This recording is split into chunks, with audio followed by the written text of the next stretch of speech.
My name is Matthew Walker. I am a professor of neuroscience and psychology at the University of California, Berkeley, and I am the author of the book, Why We Sleep. We certainly know that a lack of sleep will actually prevent your brain from being able to initially make new memories.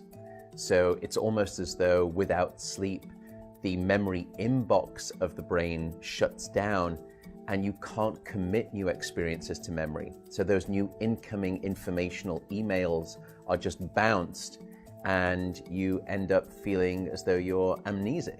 You can't essentially make and create those new memories. We also know that a lack of sleep will lead to an increased development of a toxic protein in the brain that is called beta amyloid, and that is associated with Alzheimer's disease, because it is during deep sleep at night when a sewage system within the brain actually kicks into high gear and it starts to wash away this toxic protein, beta amyloid.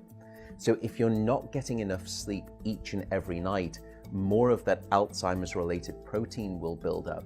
The more protein that builds up, the greater your risk of going on to develop dementia in later life. What are the effects of sleep deprivation on the body? Well, there are many different effects.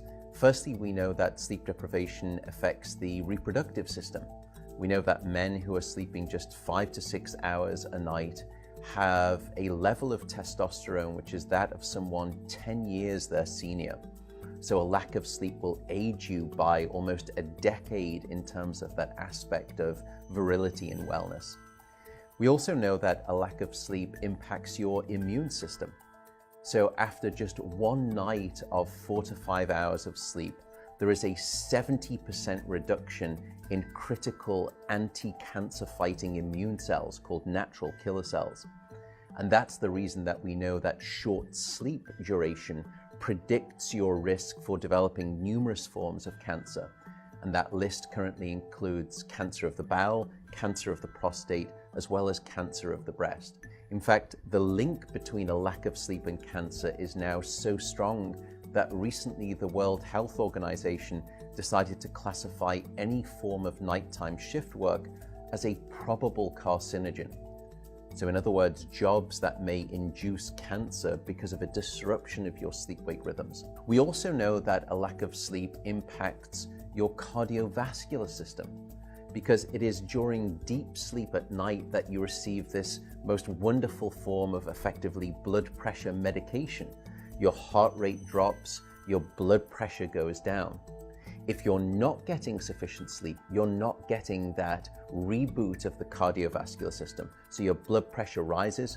You have, if you're getting 6 hours of sleep or less, a 200% increased risk of having a fatal heart attack or a stroke in your lifetime. There is a global experiment that is performed on 1.6 billion people twice a year, and it's called daylight savings time.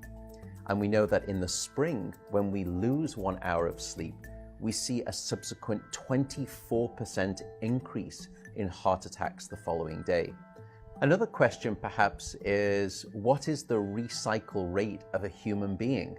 How long can we actually last without sleep before we start to see declines in your brain function or even impairments within your body?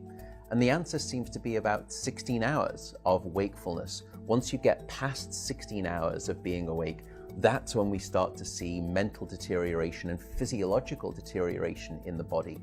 We know that after you've been awake for 19 or 20 hours, your mental capacity is so impaired that you would be as deficient as someone who is legally drunk behind the wheel of a car. So if you were to ask me what is the recycle rate of a human being, it does seem to be about 16 hours, and we need about 8 hours of sleep to repair the damage of wakefulness. Wakefulness essentially is low-level brain damage.